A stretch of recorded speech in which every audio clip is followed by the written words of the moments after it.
చూస్ country delight, live better. ఇప్పుడే country delight app ని download చేసుకోండి.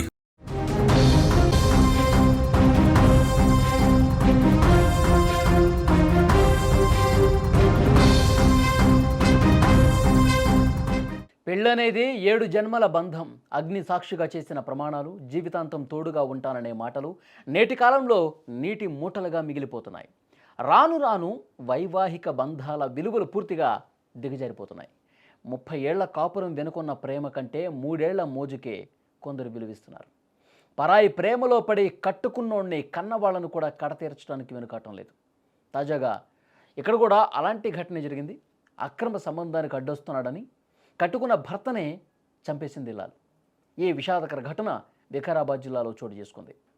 వికారాబాద్ జిల్లా చౌడాపూర్ మండలానికి చెందిన రత్నయ్య, కవిత భార్యాభర్తలు. వీరికి కొన్నేళ్ల క్రితమే పెళ్ళయింది. సీన్ కట్ చేస్తే అదే గ్రామానికి చెందిన రామకృష్ణతో కవితకు పరిచయం ఏర్పడింది.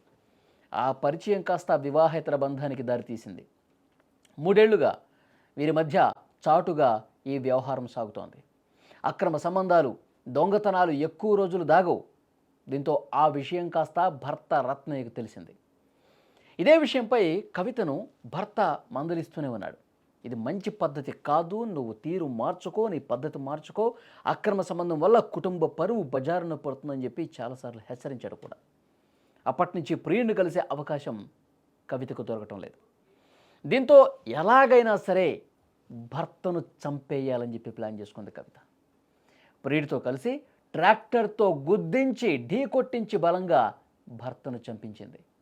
ఆ తర్వాత రోడ్డు ప్రమాదంగా చిత్రీకరించే ప్రయత్నం కూడా చేసింది. అయితే కవిత ప్రవర్తనపై అనుమానం వచ్చిన రత్నయ్య సోదరుడు పోలీసులు కంప్లైంట్ చేశాడు.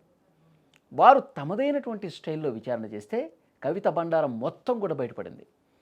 అక్రమ సంబంధానికి అడ్డొస్తున్నాడనే కారణంతో ప్రియుడితో కలిసి చంపేసినట్లు ఒప్పుకుంది కవిత. ప్రియుడు రామకృష్ణతో పాటు కవితను కూడా పోలీసులు అరెస్ట్ చేశారు, అదుపులోకి తీసుకున్నారు. పరిగి డిఎస్పీ శ్రీనివాస్ మొత్తం ఈ ఘటనకు సంబంధించిన వివరాలన్నీ కూడా తెలియజేశారు. అంటే ఎంత చాకచక్యంగా, ఎంత తెలివిగా మర్డర్ ప్లాన్ చేశారు చూడండి.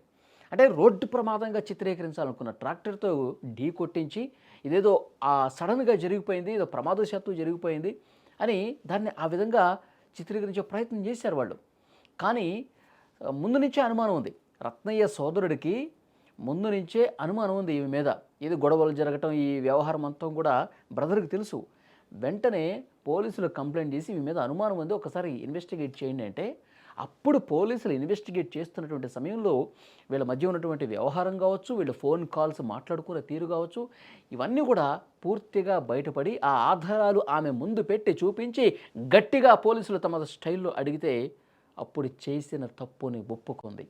ఎస్, నా భర్తను నేనే చంపించాను, నా ప్రియుడు రామకృష్ణతో కలిసి నేను చంపించాను, మేము కలవటానికి ఎక్కడా స్కోపు ఇవ్వట్లేదు, మా మధ్య గొడవలు జరుగుతున్నాయి, నాకు రామకృష్ణ కావాలి, నాకు నా ప్రియుడే కావాలి, అందుకే చంపించానని చెప్పి పోలీసుల ముందు నిజాన్ని కక్కేసింది. ఇప్పుడు వాళ్ళిద్దరూ కూడా పోలీసుల అదుపులో ఉన్నారు. చూడండి ఎంత దుర్మార్గంగా ప్రవర్తిస్తున్నారు. మనుషులకి పూర్తిగా ఈ బంధాలన్నీ పోయాయి. వివాహేతర బంధం ముసుగులో, ఆ మోజులో, ప్రియుడి మోజులో కట్టుకున్న భర్తని, అలాగే ఇంట్లో వాళ్ళని అందరినీ కూడా తీసి పడేస్తూ ఉన్నారు. నాకు వాడే కావాలని చెప్పి వెళ్తున్నారు. అంటే వాళ్ళ మానసిక స్థితి చూడండి ఏ విధంగా తయారైపోయిందో.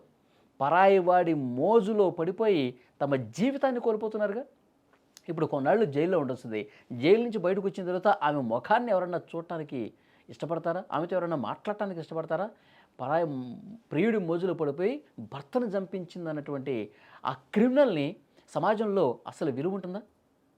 పోలీసులు కూడా ఇన్వెస్టిగేషన్ చేసి ఆధారాలతో సహా ఆ తతంగం మొత్తం కూడా బయటపెట్టారు. రత్నయ్య భార్య అయిన కవితకు రామకృష్ణ అనే అతనికి ఇద్దరికి అక్రమ సంబంధం ఉంది. ఈ అక్రమ సంబంధం విషయం తెలిసి భార్యను అతను మందలించినట్టు ఈ విషయాల విచారణ వెళ్ళలో భాగంగా ఈ రామకృష్ణ ట్రాక్టర్తో గుద్ది చంపినట్టుగా మాకు విచారణలో తెలిసింది. దాంట్లో రత్నయ్య భార్య కూడా అతనికి సహకరించి వాళ్ళ అక్రమ సంబంధానికి ఈయన అడ్డం వస్తున్నానని చెప్పేసి అడ్డు తొలగించుకోవాలని చెప్పేసి ఉద్దేశంతో వాళ్ళ బొమ్మారి దగ్గర నుంచి ట్రాక్టర్ తెచ్చుకొని ఆ ట్రాక్టర్తోని ఉదయాన్నే ఈ రత్నయ్య పాలకు వెళ్తున్న క్రమంలో ఈయన ట్రాక్టర్తో వెళ్ళి అతన్ని గుద్ది చంపినట్టుగా మాకు విచారణలో తెలిసింది. రామకృష్ణను, రత్నయ్య భార్య అయినటువంటి కవితను ఇద్దరిని అరెస్ట్ చేసి కోర్టుకు పంపించారు.